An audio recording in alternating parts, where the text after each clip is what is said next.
ನಾರಾಯಣಂ ನಮಸ್ಕೃತ್ಯ ನರಂ ಚೈವ ನರೋತ್ತಮಂ ದೇವೀಂ ಸರಸ್ವತಿಂ ವ್ಯಾಸಂ ತತೋ ಜಯಮುದೀರಯೇತ್.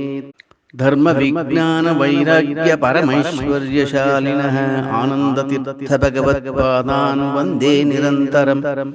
ಪೂಜ್ಯಾಯ ರಾಘವೇಂದ್ರಾಯ ಸತ್ಯಧರ್ಮವ್ರತಾಯ ಚ ಭಜತಾಂ ಕಲ್ಪವೃಕ್ಷಾಯ ನಮತಾಂ ಕಾಮಧೇನುವೇ. ಶ್ರೀ ಗುರುಭ್ಯೋ ನಮಃ. ಭಗವಂತನ ಅನುಗ್ರಹ ಪಡೆಯಬೇಕಾದರೆ ಶ್ರೀಮದ್ ಆಚಾರ್ಯರ ಮತದಲ್ಲಿ ಬಂದಿರತಕ್ಕಂಥ ಸಮಸ್ತ ಮಾಧ್ವಯತಿಗಳ ದಾಸರ ಕರುಣೆ ಪಡೆಯುವುದು ಅತ್ಯಂತ ಅವಶ್ಯಕ. ಕರುಣೆ ಪಡೆಯಬೇಕಾದರೆ ಆಯಾ ಮಹಾತ್ಮರ ಮಹಿಮಾ ಜ್ಞಾನಪೂರ್ವಕವಾದ ಅವರ ಸ್ಮರಣೆ ಅತ್ಯಂತ ಅವಶ್ಯಕ. ಆ ಮಹಾತ್ಮ ಜ್ಞಾನ ಬೇಕಾದರೆ ಅವರ ಚರಿತ್ರೆಗಳನ್ನು ತಿಳಿಯೋದು ಅತ್ಯಂತ ಅವಶ್ಯಕ.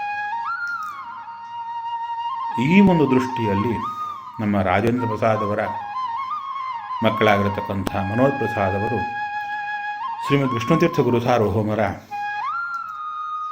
ಒಂದು ಚರಿತ್ರೆಯನ್ನು ವಿಶೇಷವಾಗಿ ಜನರಿಗೆ ತಲುಪುವಂತೆ ದೊಡ್ಡ ಕೆಲಸವನ್ನು ಮಾಡ್ತಾ ಇದ್ದಾರೆ. ಅನೇಕ ಇತಿಗಳ ದಾಸರ ಚರಿತ್ರೆಯನ್ನು ಸಂಗ್ರಹ ಮಾಡಿಕೊಡ್ತಾ ಇದ್ದಾರೆ. ಈ ಒಂದು ಪ್ರಯತ್ನಕ್ಕೆ ಭಗವಂತ ಮೆಚ್ಚಿ ಅವರಿಂದ ವಿಶೇಷವಾದ ಸಾಧನೆ ಮಾಡಿಸಲಿ, ಎಲ್ಲ ಕುಟುಂಬಕ್ಕೆ ಒಳ್ಳೆಯದಾಗಲಿ. ಈ ಜ್ಞಾನ ಕಾರ್ಯದಲ್ಲಿ ಪಾಲ್ಗೊಂಡಿರುವಂಥ ಎಲ್ಲ ಸಜ್ಜನರಿಗೂ ಒಳ್ಳೆಯದಾಗಲಿ ಅಂತ ದೇವರಲ್ಲಿ ಪ್ರಾರ್ಥನೆ ಮಾಡ್ತೇನೆ. ಶ್ರೀಕೃಷ್ಣ. ತೀರ್ಥ ಕಲ್ಪವೃಕ್ಷ ವಿಷ್ಣುತೀರ್ಥಶ್ಚ ಕಾಮಧುಕ್ ಚಿಂತಾಮಣಿ ವಿಷ್ಣುತೀರ್ಥ ಯತೀಂದ್ರ ಸರ್ವಕಾಮದಃ. ಶ್ರೀಮನ್ ಮಧ್ವಾಚಾರ್ಯರ ಪರಂಪರೆಯಲ್ಲಿ ಬಂದಿರುವ ಎಲ್ಲ ಅಪರೋಕ್ಷ ಜ್ಞಾನಿಗಳ ಪರಿಚಯಾತ್ಮಕವಾದ ಡಾಕ್ಯುಮೆಂಟರಿಯನ್ನ ನಮ್ಮ ಮಾಧ್ವ ಸಮಾಜದಲ್ಲಿ ಸುಪ್ರಸಿದ್ಧರಾದ ಮನೋಜ್ ಅವರು ಅವುಗಳನ್ನು ಸಜ್ಜನರ ಅವಗಾಹನೆಗಾಗಿ ನೀಡುತ್ತಾ ಇದ್ದಾರೆ. ಅದರಲ್ಲಿ ವಿಶೇಷವಾಗಿ ಇದೀಗ ವಿಷ್ಣುತೀರ್ಥರ ಬಗ್ಗೆ ಅವರು ಡಾಕ್ಯುಮೆಂಟರಿಯನ್ನ ಸಚಿತ್ರವಾಗಿ ಸಜ್ಜನರಿಗೆ ಅದನ್ನು ದೊರಕಿಸಿಕೊಡ್ತಾ ಇದ್ದಾರೆ. ಅವರಿಗೆ ಹರಿವಾಯು ಗುರುಗಳು ವಿಶೇಷವಾಗಿ ಅನುಗ್ರಹವನ್ನು ಮಾಡಲಿ. ಅದರ ಜೊತೆಗೆ ಇಂತಹ ಕಾರ್ಯಗಳೆಲ್ಲ ಅವರಿಂದ ಮತ್ತಷ್ಟು ವಿಶೇಷವಾಗಿ ನಡೆಯಲಿ ಅಂತ ನಾವು ಹರಿಗುರುಗಳನ್ನು ಭಕ್ತಿಯಿಂದ ಪ್ರಾರ್ಥನೆ ಮಾಡ್ತಾ ಇದ್ದೇವೆ. ವಿಷ್ಣುತೀರ್ಥರ ಬಗ್ಗೆ ಹೇಳುವುದಾದರೆ ನಮ್ಮ ಮಾಧ್ವ ಸಮಾಜದಲ್ಲಿ ಇಬ್ಬರು ವಿಷ್ಣುತೀರ್ಥರು ಅಂತ ಸುಪ್ರಸಿದ್ಧರಾಗಿ ಆಗಿ ಹೋಗಿದ್ದಾರೆ. ಒಂದು ಶ್ರೀಮದ್ ಆಚಾರ್ಯರ ತಮ್ಮಂದಿರಾಗಿ ಸೋದೆ ಮಠದ ಮೂಲ ಪುರುಷರಾಗಿರುವ ವಿಷ್ಣುತೀರ್ಥರು ಅಂತ ಒಬ್ಬರು ಪ್ರಖ್ಯಾತರಾಗಿದ್ದರೆ, ಅನಂತರದಲ್ಲಿ ಭಾಗವತ ಸಾರೋದ್ಧಾರವೇ ಮೊದಲಾದ ಸುಪ್ರಸಿದ್ಧ ಗ್ರಂಥಗಳನ್ನು ಸಮಾಜಕ್ಕೆ ನೀಡಿದಂತಹ ಮಾದನೂರಿನ ವಿಷ್ಣುತೀರ್ಥರು ಕೂಡ ಮತ್ತೊಬ್ಬ ಮಹನೀಯರಾಗಿದ್ದಾರೆ. ಈ ಮಹಾನುಭಾವರು ಕೇವಲ ತಮ್ಮ 50 ವರ್ಷಗಳಲ್ಲೇನೆ 4 ಆಶ್ರಮಗಳನ್ನು ಕೂಡ ಪೂರ್ಣ ಪ್ರಮಾಣದಲ್ಲಿ ಭಗವಂತನ ಸೇವೆಗೋಸ್ಕರವೇ ವಿನಿಯೋಗ ಮಾಡಿ ಆ ಮೂಲಕ ಭಗವಂತನ ಸಾಕ್ಷಾತ್ಕಾರವನ್ನ ಪಡೆದು ಎಲ್ಲ ಸಜ್ಜನ ವೃಂದಕ್ಕೆ ಮಾರ್ಗದರ್ಶಕರಾಗಿ ನಮಗೆ ವಿಶೇಷವಾಗಿ ಮಾನ್ಯರಾಗಿದ್ದಾರೆ, ಧನ್ಯರಾಗಿದ್ದಾರೆ. ಅಂತಹ ವಿಷ್ಣುತೀರ್ಥರ ಬಗ್ಗೆ ಅನೇಕ ಚರಿತ್ರಾತ್ಮಕ ಗ್ರಂಥಗಳೆಲ್ಲ ಇದೆ. ಅವರ ಬಗ್ಗೆ ಪರಿಚಯಾತ್ಮಕವಾದಂತಹ ಒಂದು ಪ್ರಬಂಧಗಳ ಅವಶ್ಯಕತೆ ಎಂಬತಕ್ಕಂಥದ್ದಿದೆ. ನಮಗೆ ಮಾರ್ಗದರ್ಶಕರಾದ ಆ ಮಹಾನುಭಾವರು ಹೇಗೆ ಸಾಧನೆ ಮಾಡಬೇಕು, ಸಾಧನೆ ಅಂದರೆ ಯಾವ ತರಹ, ಅದರ ಬಗ್ಗೆ ತಮ್ಮ ಉಪಾಸನೆಯಲ್ಲಿ ಆ ರಹಸ್ಯಗಳನ್ನೆಲ್ಲ ಏನು ತಿಳ್ಕೊಂಡಿದ್ದರೋ ಅದೆಲ್ಲವನ್ನು ಕೂಡ ಅವರು ವಿಶೇಷವಾಗಿ ನಮಗೆ ನೀಡಿದ್ದಾರೆ. ಆದ್ದರಿಂದ ಅಂತಹ ಮಾದನೂರಿನ ವಿಷ್ಣುತೀರ್ಥರ ಬಗ್ಗೆ ಚಿತ್ರ ಜೊತೆಗೆ ಅವರ ಪರಿಚಯಾತ್ಮಕವಾದ ಏನೊಂದು ಡಾಕ್ಯುಮೆಂಟರಿ ಈ ಅವರ ಆರಾಧನೆಯ ಸಂದರ್ಭದಲ್ಲಿ ಬಿಡುಗಡೆಗೊಳ್ಳುತ್ತಾ ಇದೆ. ಅದು ಎಲ್ಲ ಸಜ್ಜನರ ಒಂದು ಅವಗಾಹನೆಗೆ ಜೊತೆಗೆ ಅವರ ಪರಿಚಯದ ಪಡೆಯೋದಕ್ಕೆ ಅತ್ಯಂತ ಉಪಯುಕ್ತವಾಗುವುದರಲ್ಲಿ ಯಾವುದೇ ಸಂದೇಹ ಇಲ್ಲ. ಅವರ ಈ ಸಂಕ್ಷಿಪ್ತವಾದ ಪರಿಚಯವನ್ನು ನಾವು ಮಾಡಿಕೊಂಡು ಅನಂತರದಲ್ಲಿ ಅವರ ವಿಶೇಷವಾದ ಮಹಿಮೆಯನ್ನು ಕೂಡ ನಾವು ತಿಳಿಯುವಂತೆ ಆಗಲಿ ಅಂತ ಈ ಸಂದರ್ಭದಲ್ಲಿ ಈ ಪ್ರಶಂಸನೀಯವಾದ ಕಾರ್ಯವನ್ನ ಮಾಡ್ತಾ ಇರತಕ್ಕಂತಹ ಮನೋಜ್ ಅವರನ್ನ ಮತ್ತೊಮ್ಮೆ ಅಭಿನಂದಿಸಿ ನನ್ನ ಮಾತುಗಳನ್ನ ಮುಕ್ತಾಯಗೊಳಿಸ್ತಾ ಇದ್ದೇನೆ. ಶ್ರೀಕೃಷ್ಣಾರ್ಪಣಮಸ್ತು. ಹರಯೇ ನಮಃ. ಟೂ ಯತಿಗಳು bearing the name of Vishnu Tirtharu exist in the Madhva Parampara lineage. The first one is Sri Madhvacharya's Purvashrama brother, who headed the Kumbasi Mutt, now popularly known as Sonda Vadiraja Mutt. The second one is Sri Madanuru Vishnu Tirtharu. This presentation is based on Sri Madanuru Vishnu Tirtharu, whose Aradhana falls on Magha Bahula Trayodashi, which also happens to be Maha Shivaratri. In his previous life, Sri Vishnu Tirtharu was believed to be a direct disciple of Sri Jaya Tirtharu. He received Tattvajnana directly from him. On seeing his immense knowledge, Sri Jaya Tirtharu blessed his rebirth to write a commentary on his text Sriman Nyaya Sudha. Sri Tirumalacharya, residing in Gadag, Karnataka, was a great Sanskrit scholar and was deeply involved in Srimad Bhagavata. He used to dance with joy with Bhagavata Grantha on his head. Tirumalacharya moved from Gadag to Savanuru, where his son Balacharya married Bhagirathi Bai. He had an intuition that a grandchild would be born with the blessings of Sri Jaya Tirtharu and would someday become a Lokapurusha. The couple were blessed with a male child in Shravana Krishnashtami on the auspicious occasion of Krishnashtami, which is Lord Krishna's birthday in 1756 AD. The child was named Jayatirtha. He had memorized Sumatra Vijaya and started reciting it by a tender age of 5. He had his Brahmopadesha at the age of 8. There was a debate on where to send the child to Gurukula. Jayatirtha preferred to go to Mantralaya to perform Rayara Seve.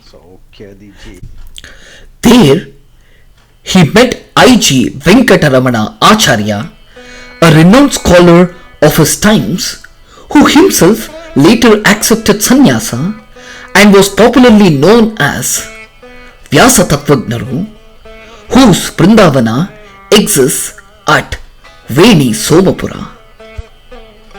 I.G. Venkataramana Acharya accepted Jayatirtha as his disciple. Jayatirtha learned Shastras and started his own Gurukula, thus imparting Tattvajnana to his disciples.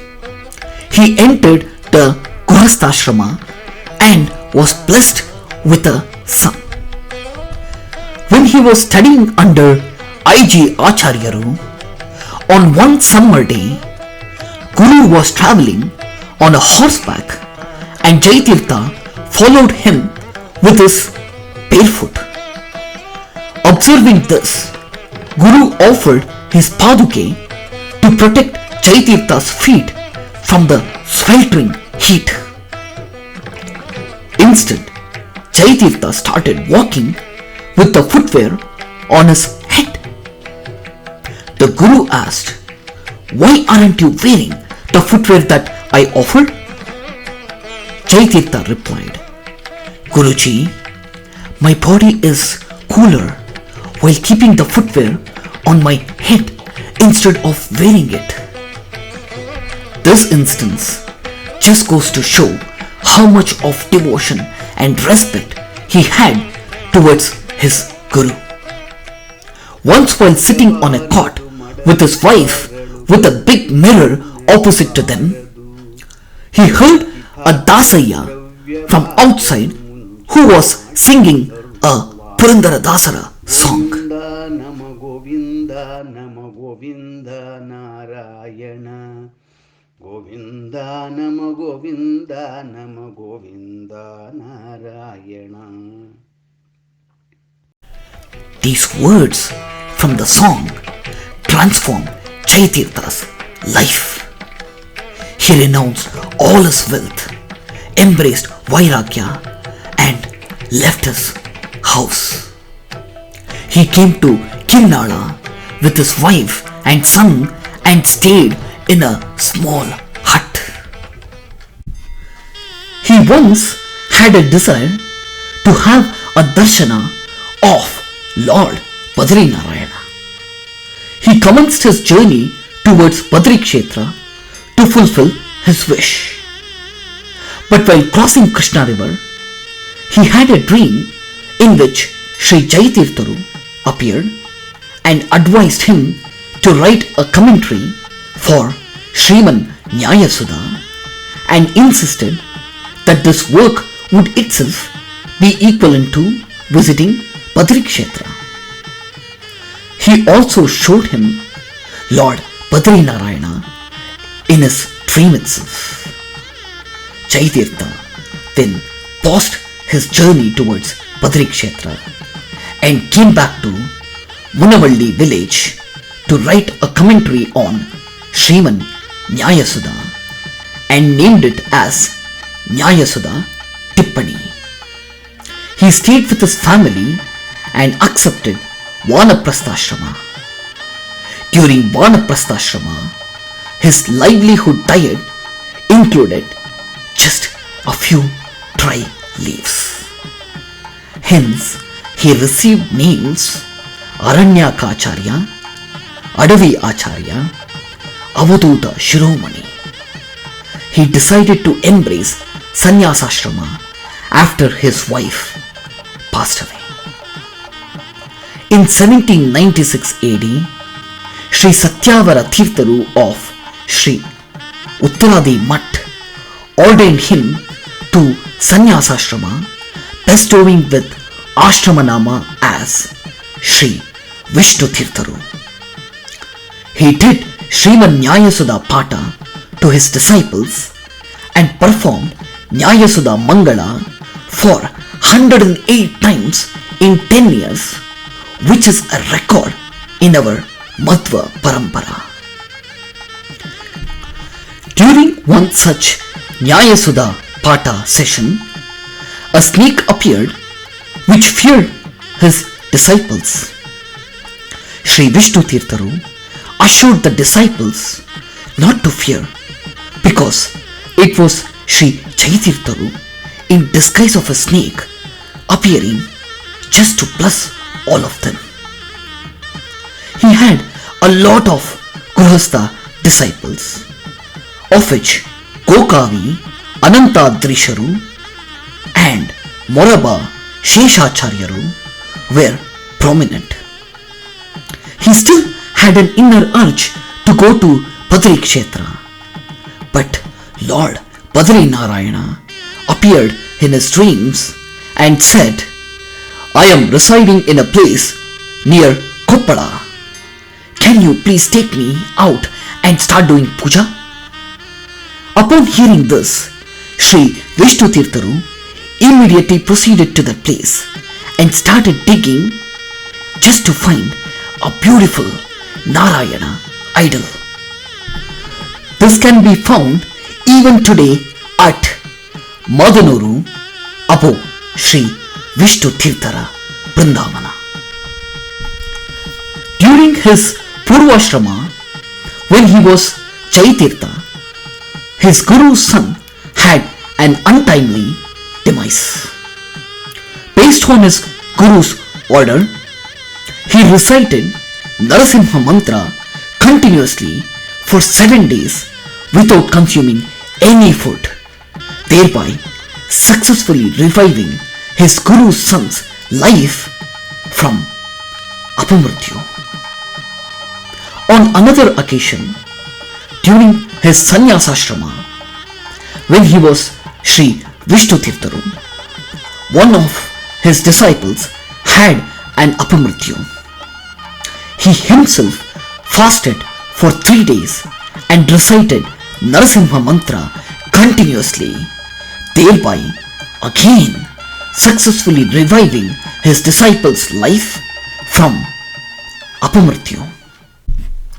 During his sannyasashrama, once there was a severe famine in a nearby place. People approached Sri Vishnu Thirtharu and prayed for help. Sri Vishnu Thirtharu visited the famine affected place, stayed there for 48 days and performed puja to Lord Padri Narayana. He used to sit on a platform to do the puja. On one such occasion, a copper coin was lying beneath the platform. Sri Vishnu Thirtharu used to recite Rama Stotra during the puja. On that day, it was found that at the end of recitation of Rama Stotra, the copper coin had turned into a golden coin.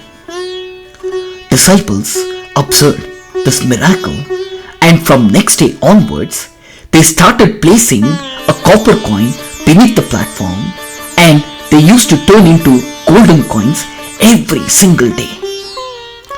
However, all those golden coins were used to cater food for famine affected people.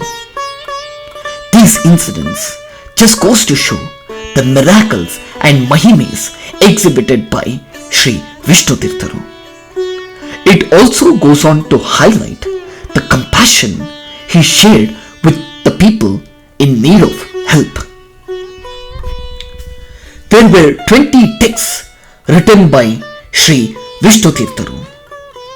Nyayasuda Tippani, Bhagavata Sarodhara, Shodashi, Chaturdashi, Adhyatma Rasaranjani, Rama Stotra, Agnapatra, Chayatirthashtaka, Bhagavata Dharma Stotra, Krishnashtaka were some of his notable contributions. Within his lifespan, Sri Vishnu Thirtharu has experienced Brahmacharya, Grihasthashrama, Vanaprastha and Sannyasashrama. His guru Vyasa Tattvagnaru also experienced 4 ashramas. Sri Vyasa Tattvagnaru and Sri Vishnu Thirtharu are the only guru-disciple pair who have gone through all the 4 ashramas. This is quite a unique feat in our Madhva Parampara. Sri Vishnu Thirtharu knew that he would not last for a long time. He called a sculptor and ordered him to make a Vrindavana. In 1806 AD, Sri Vishnu Thirtharu entered Vrindavana reciting Krishnashtaka at Madanuru on Maga Bahula Trayodashi. On account of his Aradhane, let's remember his deep spiritualistic journey and celebrate his immense contributions to mankind in the field of spirituality. Let's all seek his divine blessings and pay our rich tributes to Sri Vishnu Thirtharu. Shri Krishnarpanamastu. Naham karta hari karta tat puja karma chakinam.